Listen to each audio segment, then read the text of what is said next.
Good morning. Time now a few minutes after 8 o'clock in the morning in Tokyo, Friday, December the 10th, 2021.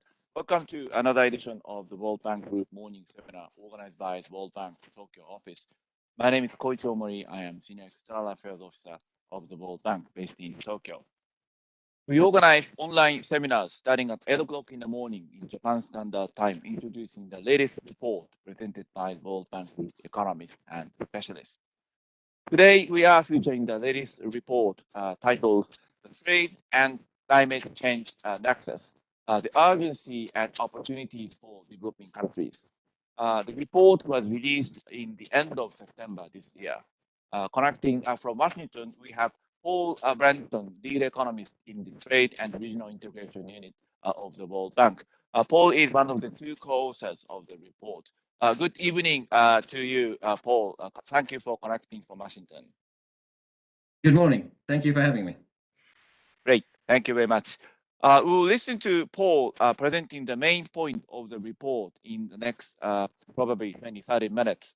Then after his presentation, I'll read the questions that we received from our viewers in advance. Please send your question using online form posted on the announcement page for the seminar, or you can simply post your question on the chat section of the YouTube screen. I'll read your question, asking Paul to respond after his presentation. With that, I would like to ask Paul to come in to start the presentation formally. Thank you. Thank you very much. Just to stress that this is joint work with my colleague, Vicky Chemutai. Unfortunately, Vicky can't join us because she's in Uganda at the moment, where I believe it's 2 or 3 o'clock in the morning. And she's a very dedicated professional, but obviously not that dedicated. So many thanks for the opportunity to present this work. I think there's 2 key messages that I'd like to give. The first is that while trade contributes to carbon emissions, trade is also an essential part of the solution to climate change.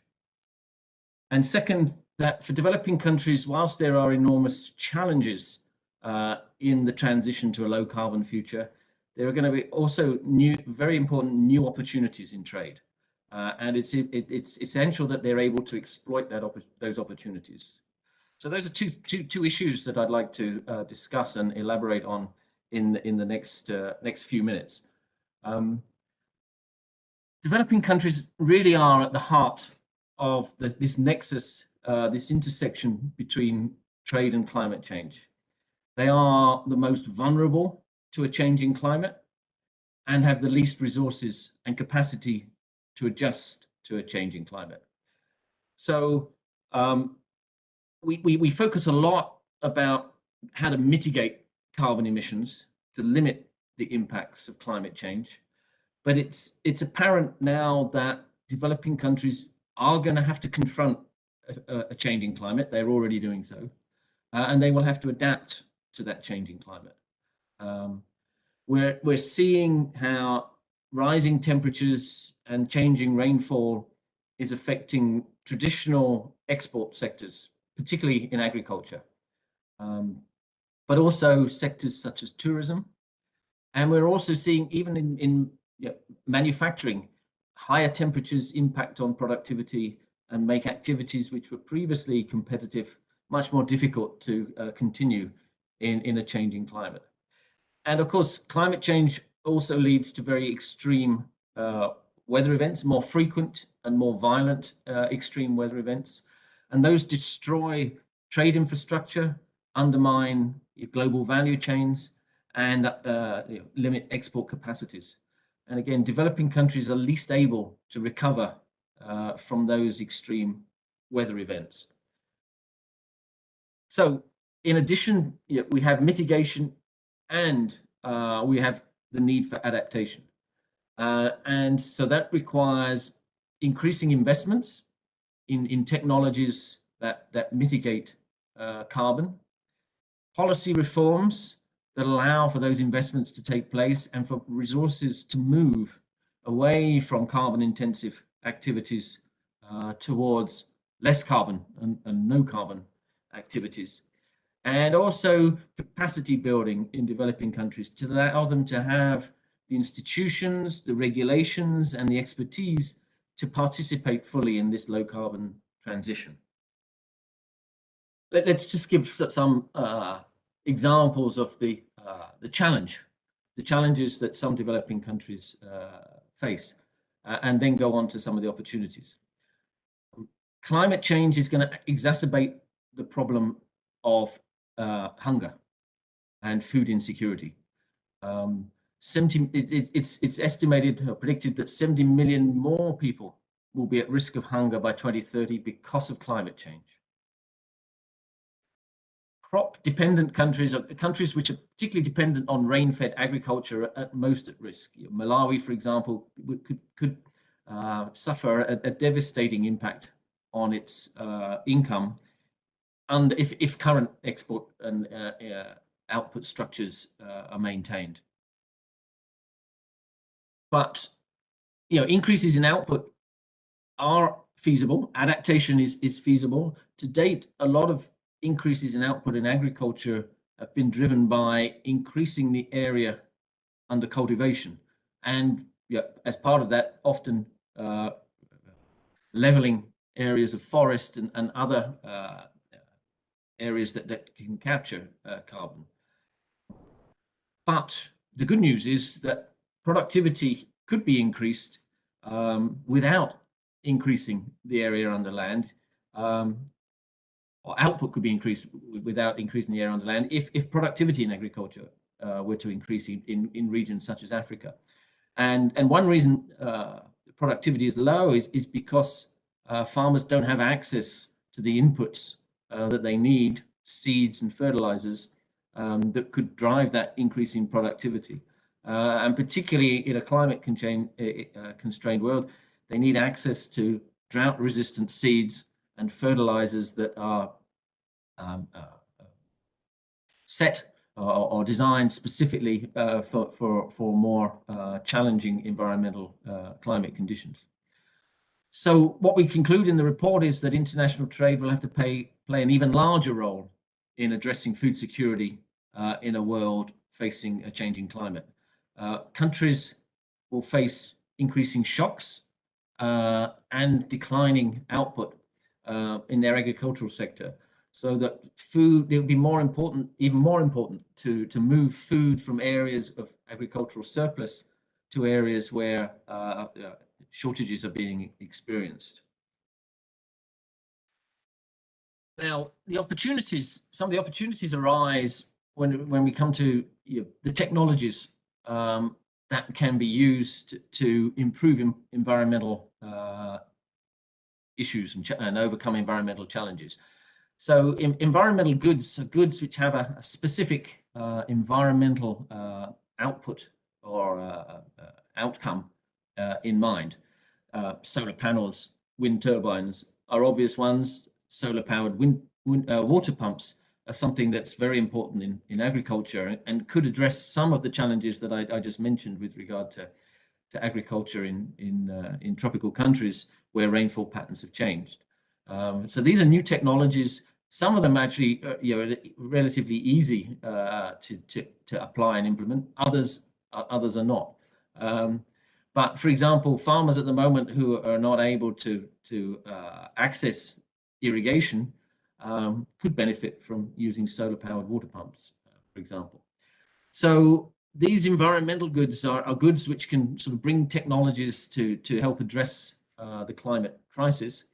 In the main, tariffs, the barriers that countries are putting up on the importation of these goods are not that high, but in some countries they are.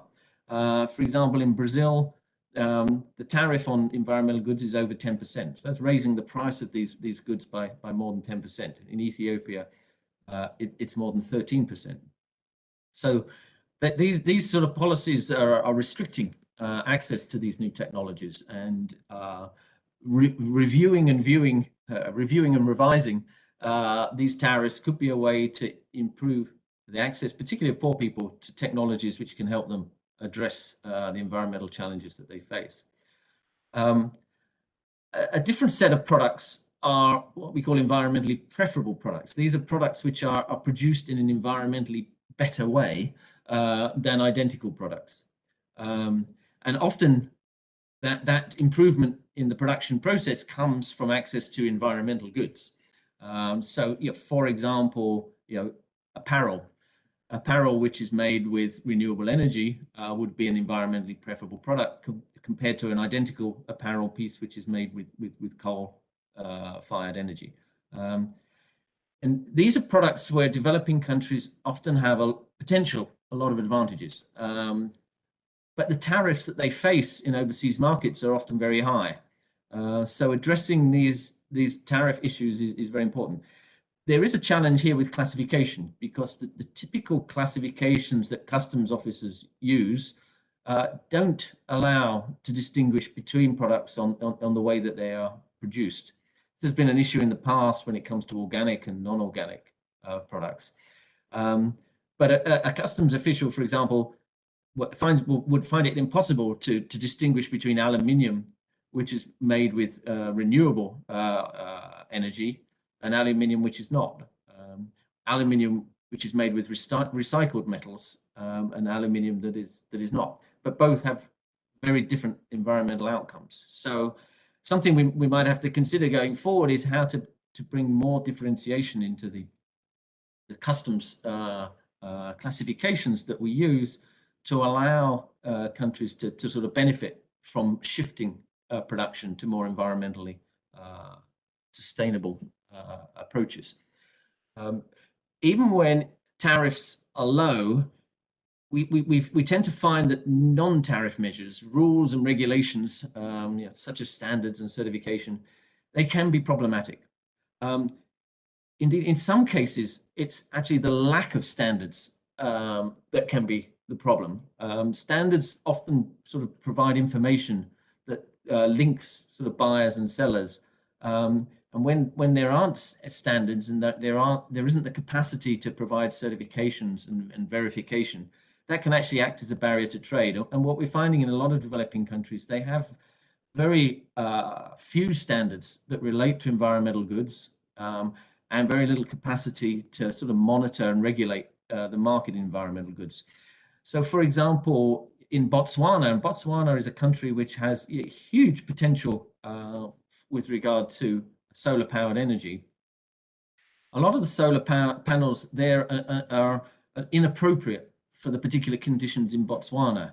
And that reflects a lack of standards in Botswana, which defines which type of panels should be used in which conditions, so that to make that better match between the consumer's needs and the products being provided by the market.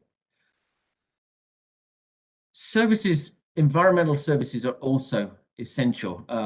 Somebody has compared environmental goods to the hardware that is necessary to deliver environmental outcomes, well, then environmental services are the software that's required to make that hardware work properly. Many countries lack a large number of environmental engineers and similar experts that are necessary to facilitate this sort of low carbon transition. And so accessing those services through trade is going to be a very important mechanism for small developing countries, particularly, to access those services.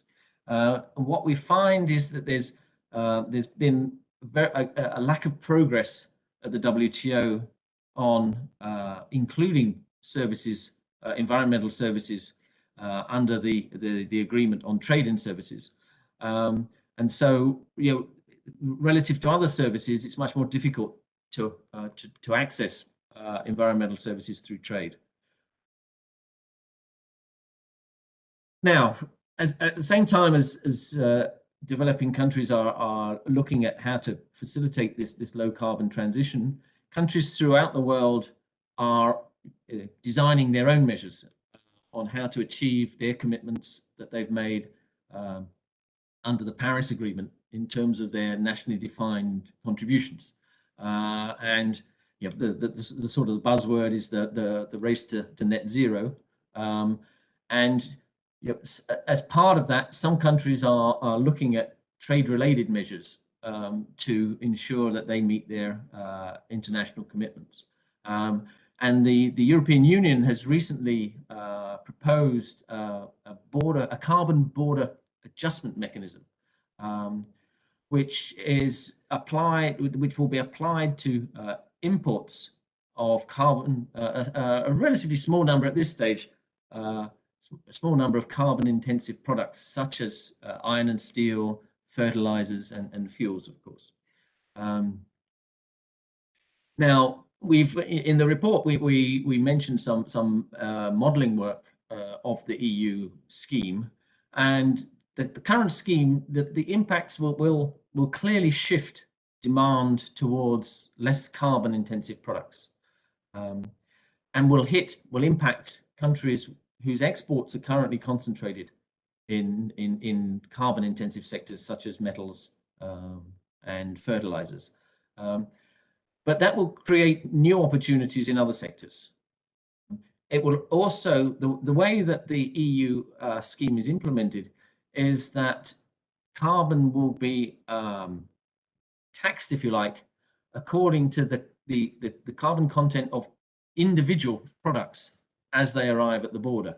And that's calculated at the production level. So producers that have or adopt production processes that are less carbon intensive will be subject to a lower rate of tax than those that are using carbon intensive mechanisms. So, one example is, I think, steel production, and there are two very sort of different technologies. One uses coal-fired furnaces, and the other uses gas-fired furnaces. And gas-fired furnaces emit much less carbon than coal-fired furnaces. So producers, firms that have a gas-fired furnace should and will get a competitive advantage relative to those using the dirtier coal-fired systems. So at the moment, the EU CBAM is expected to have important impacts on countries that export these carbon-intensive products, the heavy carbon-intensive products, creating some new opportunities. But overall, the impact is relatively mild. But it's unlikely that that scheme will remain restricted to just a few products. And over time, the scope will be increased to a much wider range of products. And here, issues, the realities of production in developing countries need to be reflected in the sort of the standards and the measurement that is being proposed for these carbon border adjustment schemes. And one of the most difficult issues is land use change, and how do you measure the emissions that come from changing the way that land is used at the moment to produce a product that is then exported. So to date, the interests of developing countries have not been reflected in discussions and in the actual standards that are now being implemented. And it's important that those interests are properly reflected. And I'll come back to that a little later. So while governments are exploring how they are going to achieve their commitments that they've made to reduce their carbon emissions, companies are also implementing schemes, their own initiatives to reduce the carbon that's associated with them. Often this is they see as part of their corporate social responsibility, and they want to make clear to their consumers and their investors that they're taking strides towards reducing their carbon footprint. And there's a couple of examples here where products that are being sold in supermarkets are displaying the amount of carbon that's been emitted in the production of that product. And Walmart is probably at the forefront of these initiatives, which is implementing its Project Gigaton, which is to remove a gigaton of emissions that are associated with its supply chains from the atmosphere. The interesting thing about Walmart is that Walmart has very little direct control over the emissions that are associated with the products that it sells. So Walmart has control over its shops and some of the vehicles, etc., that it controls, and a little bit of the energy that goes into its operations. But most of the emissions are associated with the suppliers of the products that it sells. So looking along the whole value chain becomes crucial.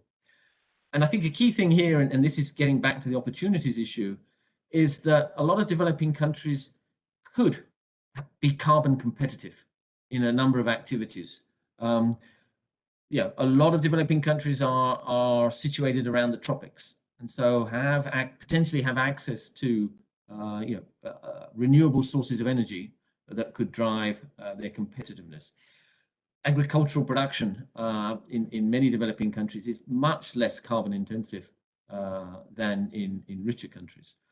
So there are lots of areas where developing countries could be carbon competitive along these value chains, and it's very important that they're able to identify and verify that so that they can properly participate in these value chains. So this, the movement, the transition to low carbon future will create new opportunities, and those new opportunities will create new jobs. So there will be new export possibilities where developing countries are carbon competitive, and that will create new jobs. That transition will be developed, will be based on access to new technologies. And so trade is the key conduit for these technologies. So integrating into the global economy, removing barriers to imports of these environmental goods and services can be essential in driving mitigation and adaptation. So in Bangladesh, for example, access to low carbon technologies, so renewable energy technologies, could remove an accumulated amount of emissions by 2040, which is equal to half of current national emissions. So access to these technologies becomes very important for mitigation, but it's also very important for adaptation, allowing farmers, for example, access to technologies which will allow them to grow crops which are more resistant to climate change, for example. And it's also an opportunity and important that developing countries are at the table when new rules and standards are being defined, which will govern this transition to the low carbon future, particularly the standards that govern environmental goods and environmentally preferable products. When one of the issues with regard to the measurement of carbon and sort of carbon footprints and the scheme, the measurement standards that the EU has defined for its carbon border adjustment mechanism, is what to do when data doesn't exist. And that's a challenge for developing countries, because in a lot of cases they don't have good data yet. And at the moment, these standards tend to mandate use of benchmark, and often those are the worst case benchmarks, and they can have really profound impacts on the measurement or the calculation of carbon. And in the case of sugar exports, for example, one study finds that using the worst case benchmark for land use change increases the carbon calculation by almost 2,000%.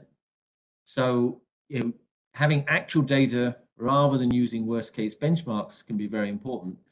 Or we need much better information on which benchmarks to use, and avoid having these worst case benchmarks which penalize developing countries.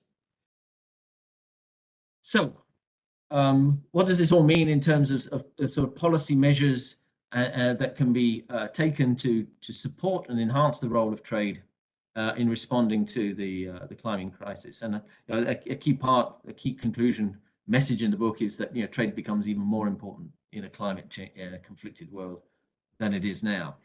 because it's essential for addressing food insecurity, supporting adaptation, recovery from extreme weather events. At the country level, then, what can countries do? They can review and revise the barriers they impose on environmental goods and services. They can look at the policy regime affecting environmentally preferable products. And again, look at agricultural policies, and particularly those that might be restricting access to inputs that will allow farmers to adapt to a changing climate. Just before I move on here, it's not written there, but there's been some important work recently that highlights that many countries in the world, in their tariff schedules, have actually a bias towards dirty, carbon-intensive goods, and against cleaner, low-carbon goods. So the tariffs are higher on cleaner goods than they are on dirty goods. And one of the reasons for that is that those tariffs were set before people were thinking about the climate. And they were set primarily in response to lobbying from sectors, domestic industries that wanted low tariffs on their heavy intermediate inputs, such as iron and steel, and higher tariffs on the final products that they were producing. But that now leads to this sort of disconnect, really, between environmental and trade policies, that a lot of countries could actually improve environmental outcomes by removing this bias against cleaner goods. So that's, for many countries, reviewing their tariffs to see what is the impact on their overall footprint in terms of emissions is something that would be important to do.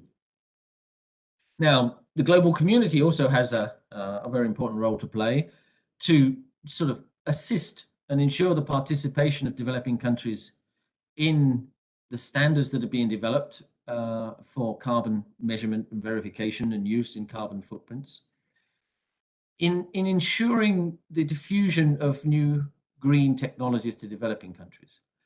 We've seen the benefits of relatively free trade in solar panels, but that's a relatively simple technology.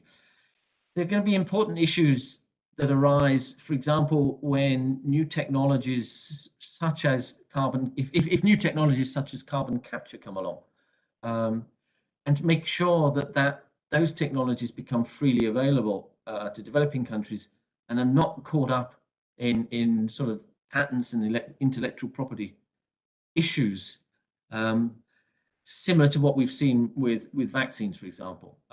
So if you view the climate crisis as a global problem, which it obviously is, then ensuring the free movement, free access to these new technologies, which will help countries contribute to solving that crisis, is going to be essential. And finally, and again, we've seen some hard lessons from the current pandemic. Low-income countries, developing countries, are particularly vulnerable in a crisis, for example, in a pandemic or when there's been a climate, extreme weather events. If other countries then restrict exports of the products that they need as part of their recovery. So agreeing at the global level some discipline on export restrictions, particularly on agriculture, so that developing countries have more faith in the global system, that when they need to be able to import essential products, they're able to do so and are not stymied by export restrictions in other countries. And then finally, how to more specific aid for trade can be sort of marshaled to support this low carbon transition, shifting the existing aid for trade focus towards this low carbon transition by assisting developing countries to develop the capacities for carbon measurement and traceability to allow them to effectively participate in global value chains where sustainability becomes much more of an issue. To build the capacities to develop and implement standards related to environmental goods and services, and to enhance trade facilitation and trade logistics.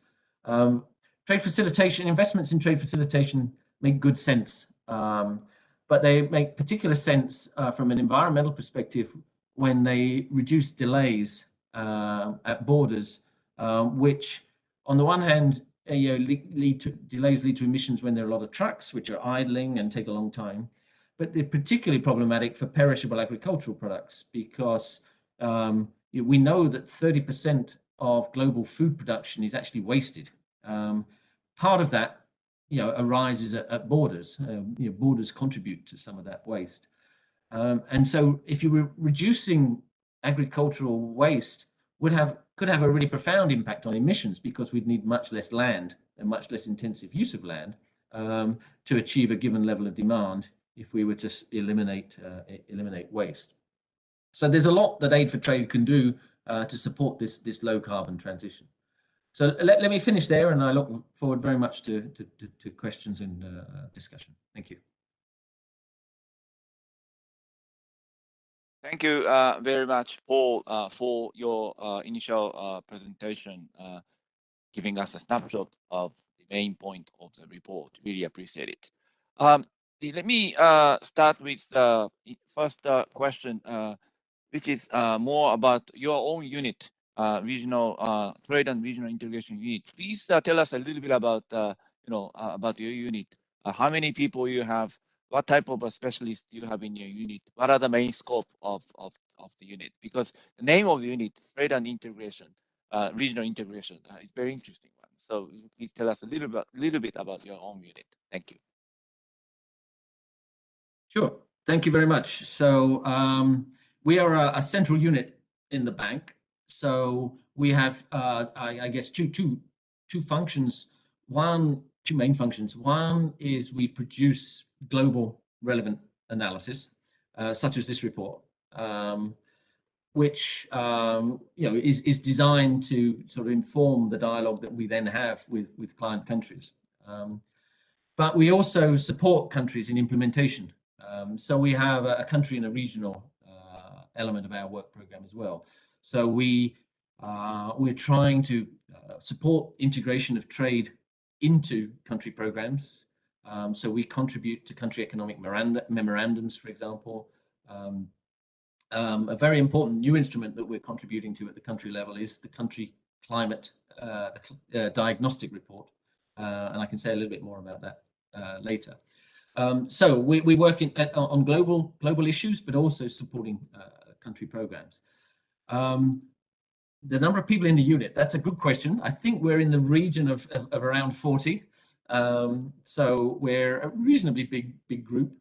And we have a range of people where trade covers quite a lot of diverse issues. So we have trade policy, people who work on trade policies issues, people who work on trade facilitation, and people who work on sort of regional trade agreements, and on trade analysis and trade diagnostics. So our challenge is to bring those people together so that we have a sort of coordinated package, because those are part of addressing a common challenge, if you like, or an issue in a coordinated way. I think looking forward, it's a unit which is evolving. The global economy is evolving. There are a number of challenges that are at the global level, I think, that are at the forefront of our work, which first is the role of trade in poverty reduction. Trade has been a key driver of poverty reduction over the last 30 years. Since the early 1990s, I think that the number of people in extreme poverty has declined from, I think, 32% to 9%. At the same time, the share of developing countries in global trade has more than doubled. And so it's no coincidence. And there's a lot of analysis about the precise way in which trade does contribute to poverty reduction. But I think it's very difficult to envisage that amount of poverty reduction without trade contributing.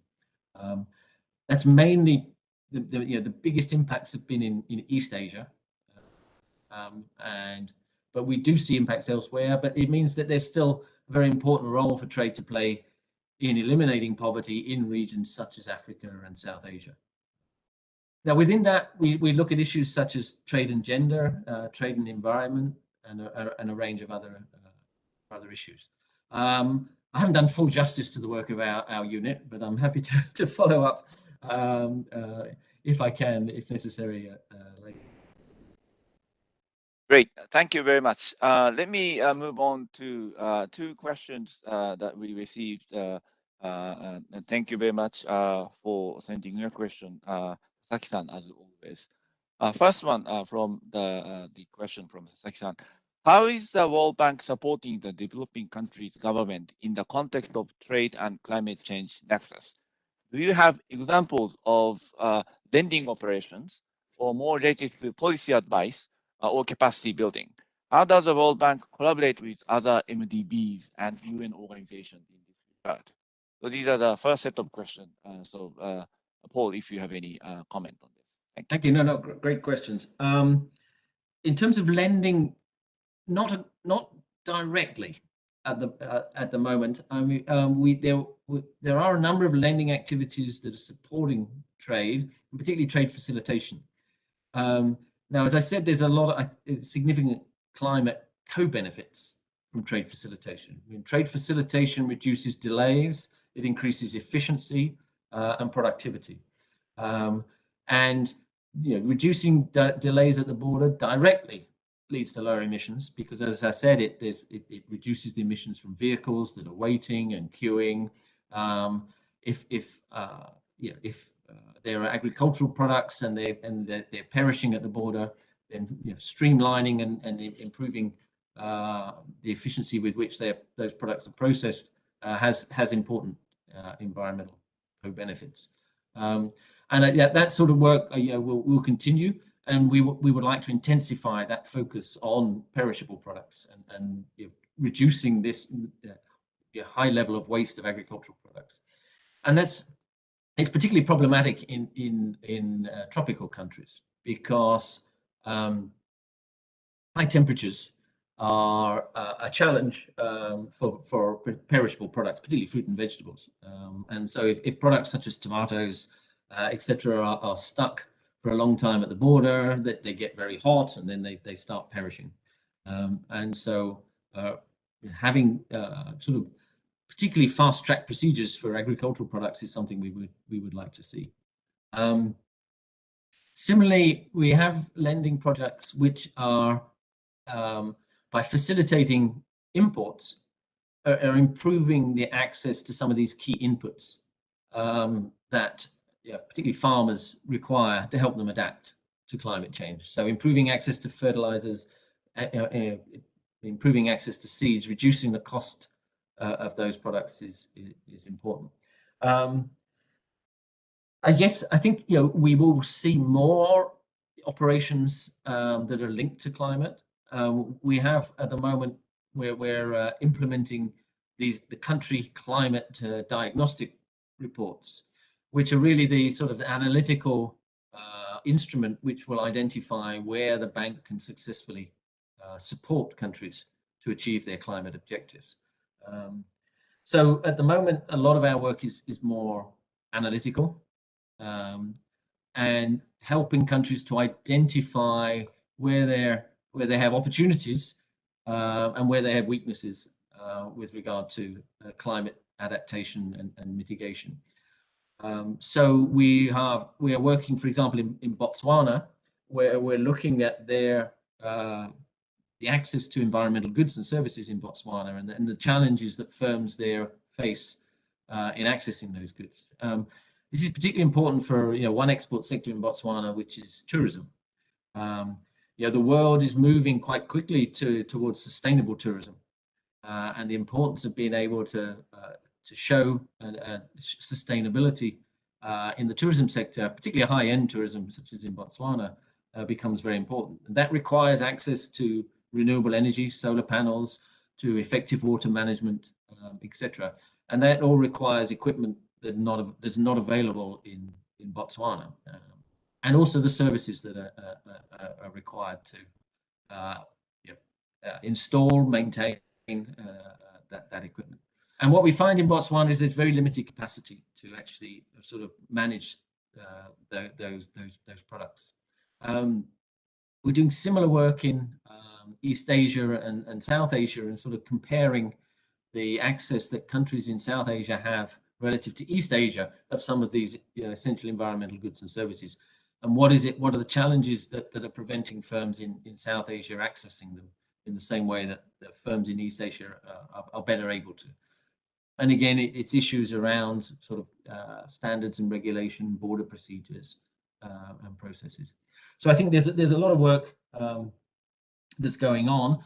The inputs to the climate country diagnostic reports seeks to identify what when it comes to trade, what are some of the vulnerabilities, which sectors are going to might well be negatively impacted by climate change, but also where there are new opportunities and where the resources that need to be freed up from adversely affected sectors are likely to find new opportunities.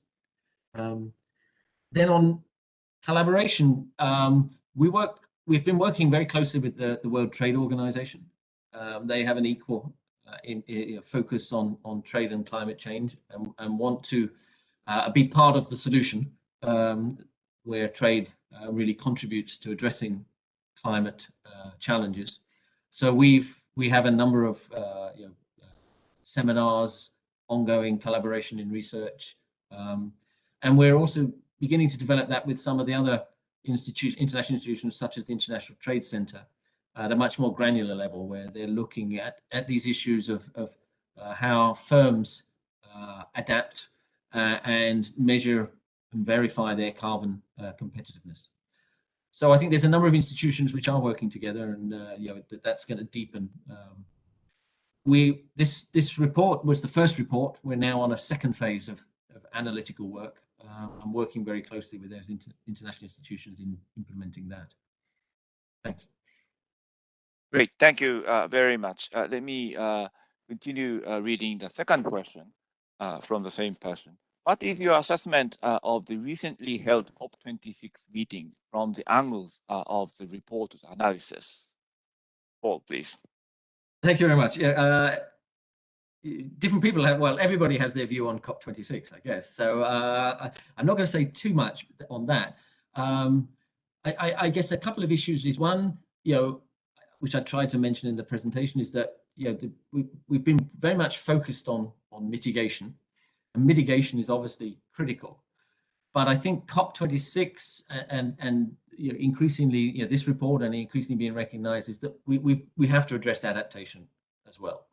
And developing countries will need assistance in adaptation because they have the least capacity to adapt.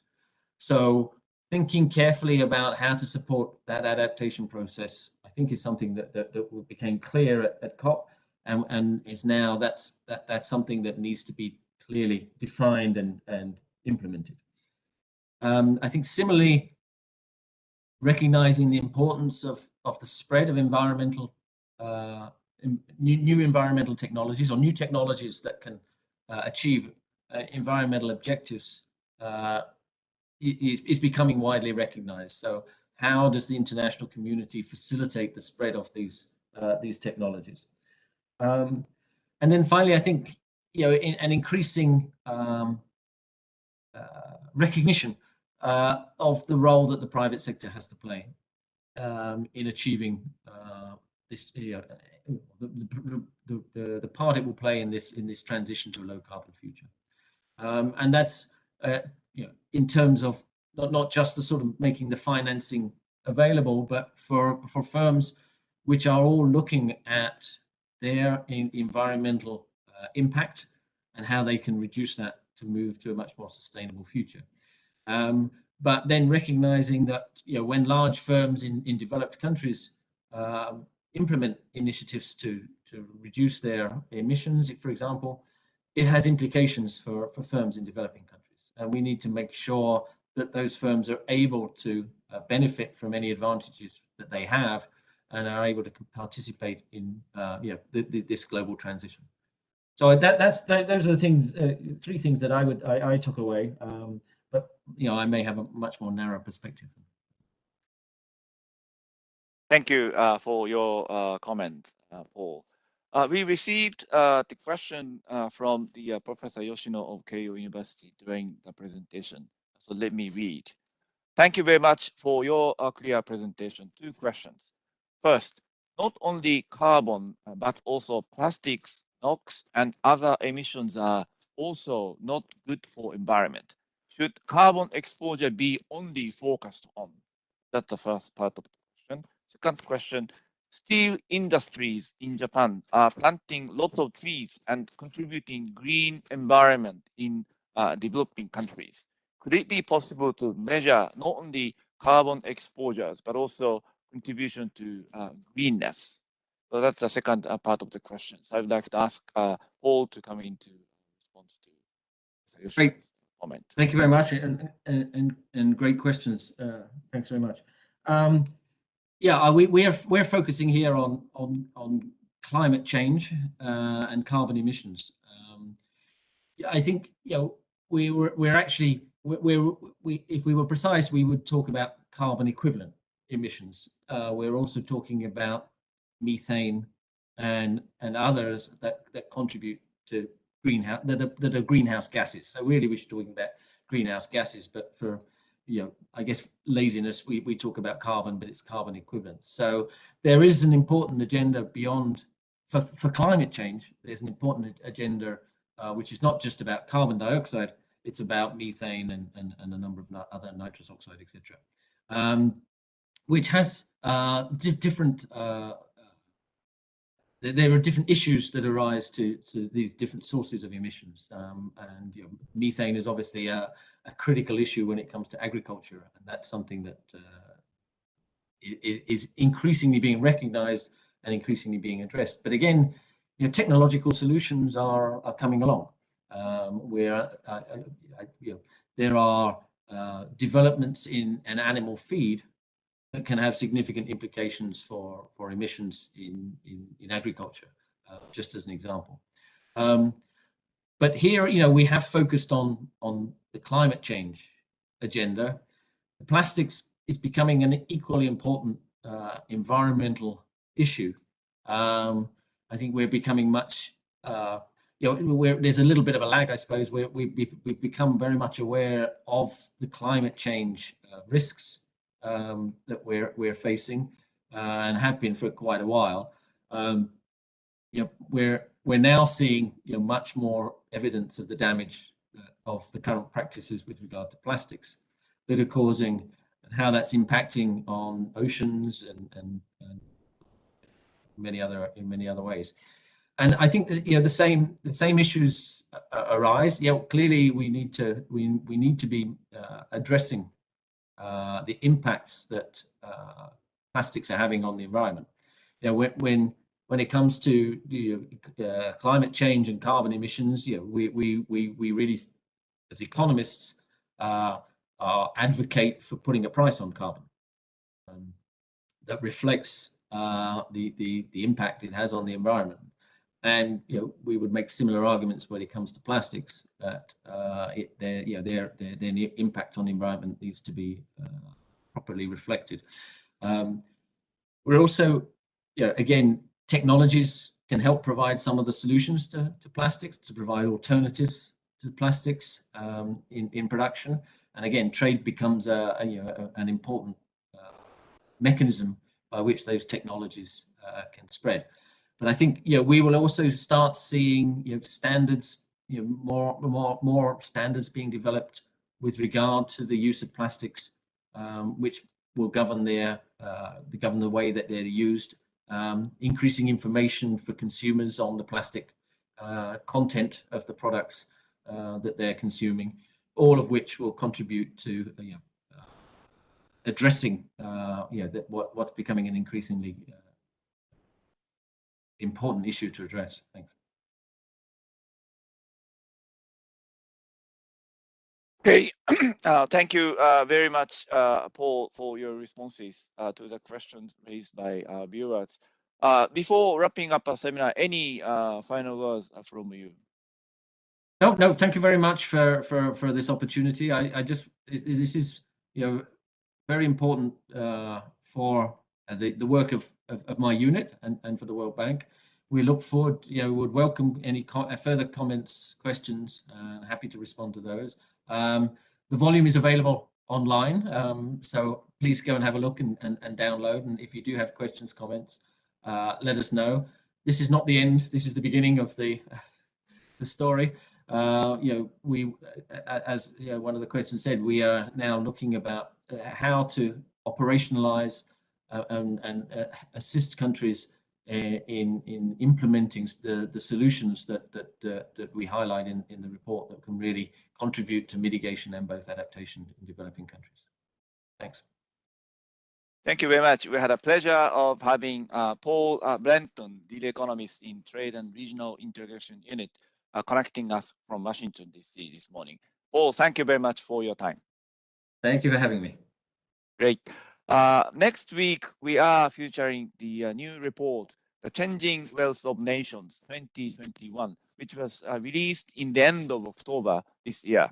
This is going to be starting at the 8 o'clock on Friday, December 17th in Japan Standard Time. And this is going to be our final morning seminar before the end of the calendar year 2021. So with that, I would like to once again thank you very much for watching. Stay safe, stay healthy. See you next week on Friday. Thank you.